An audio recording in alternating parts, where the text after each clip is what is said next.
Alors, bonjour. Donc, Éric Petit, donc vous êtes chercheur en écologie sur les chauves-souris et membre actif de plusieurs associations qui s'occupent de la préservation de la sauvegarde des chauves-souris. Et du coup, je voulais vous poser comme question de savoir combien d'espèces de chauves-souris on avait en Ille-et-Vilaine, si on en avait beaucoup dans nos villes et en quoi c'était important qu'on en ait dans nos villes, et notamment si elles étaient impactées par l'éclairage nocturne. Alors, sur le nombre, pardon, je commence avec un chat dans la gorge. Sur le nombre d'espèces de chauves-souris, c'est une première et une bonne question parce que très souvent, alors moi je me réfère aux médias grand public, souvent on parle de la chauve-souris, alors que les chauves-souris, il y a 1400 espèces en tout, au niveau global. Et si on descend un petit peu plus près de nous, il y a 35 espèces en France, c'est pas mal. Et il y en a 21 en Bretagne. Alors, de ces 21 espèces bretonnes, combien il y en a en ville? Il y a plusieurs inventaires de biodiversité qui se font dans la région. Et si on prend celui de Rennes, on prend la métropole, il y a 12 espèces différentes qui ont été observées sur la métropole rennaise. Alors, je ne sais pas si les personnes qui vont nous écouter connaissent un peu la poésie des noms de chauves-souris, mais parmi ces 12 espèces, il y a des pipistrelles, il y a des oreillas, il y a des noctules. Voilà, quand on ne s'intéresse pas aux chauves-souris, on a rarement entendu ces noms-là, mais tout ça, ce sont des espèces de chauves-souris différentes qui sont observées en ville. Et le fait d'observer des chauves-souris en ville, très souvent, on va constater, ou la manière de les observer, c'est en les écoutant. Alors, elles émettent dans l'ultrason, donc en général, on n'entend rien sans un équipement adapté. Mais avec des micros et puis des appareils adaptés, on peut les entendre et distinguer les espèces sur ces cris d'écolocation.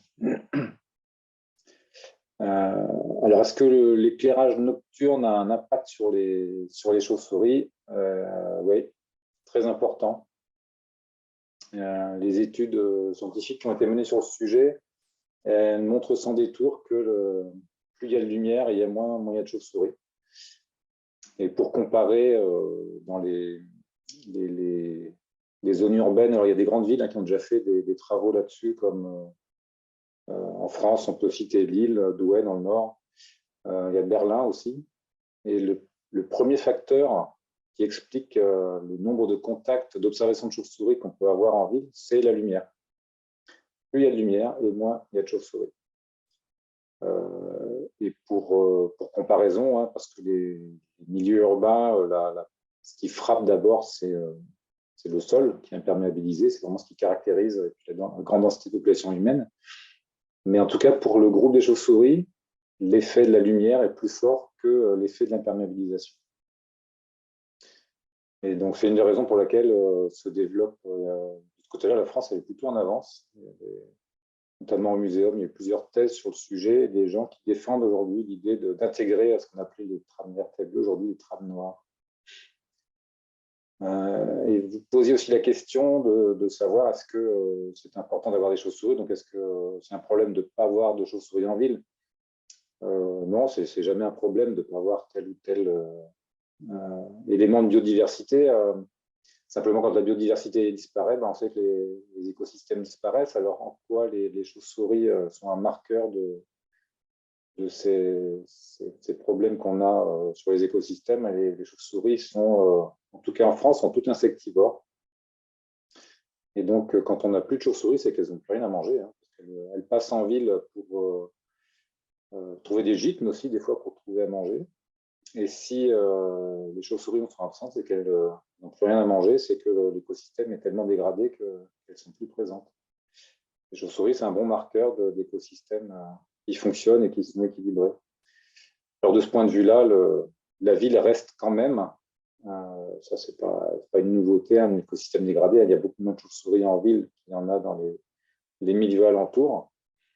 Et malgré tout, elles passent en ville, certaines y habitent, certaines viennent y trouver un peu de nourriture.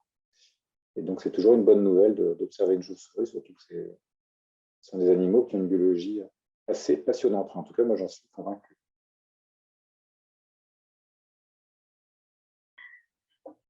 Ok, merci. Ben donc, moi, je voulais effectivement savoir si c'était, parce que finalement, on peut se dire que c'est pas si grave que ça de pas avoir des chauves-souris en ville, elles ont qu'à aller habiter à la campagne. Mais finalement, vu la surface que prend la ville sur nos départements, c'est peut-être pas si simple que ça, en fait. Non, on peut voir ça de plusieurs manières. Il y a l'emprise en surface des écosystèmes urbains qui est de plus en plus importante. Donc, si on exclut toute la biodiversité, notamment les chauves-souris, de ces espaces-là, globalement, on appauvrit nos écosystèmes sur lesquels repose, c'est notre milieu de vie, hein, l'écosystème.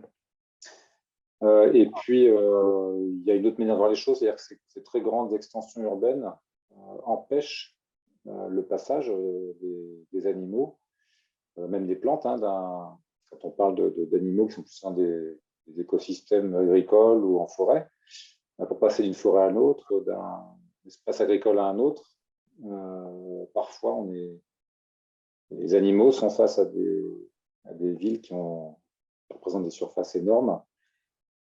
Si ces villes elles sont pas du tout traversables, ça pose aussi des problèmes ce qu'on appelle de connectivité entre les populations.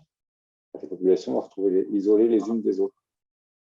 Donc il y a vraiment ces deux problématiques, c'est-à-dire que la ville soit, on va dire, habitable par de la biodiversité pour la conserver, mais aussi qu'elle soit traversable pour permettre de garder une connexion entre différents écosystèmes. Ok, très bien. Eh ben, merci beaucoup.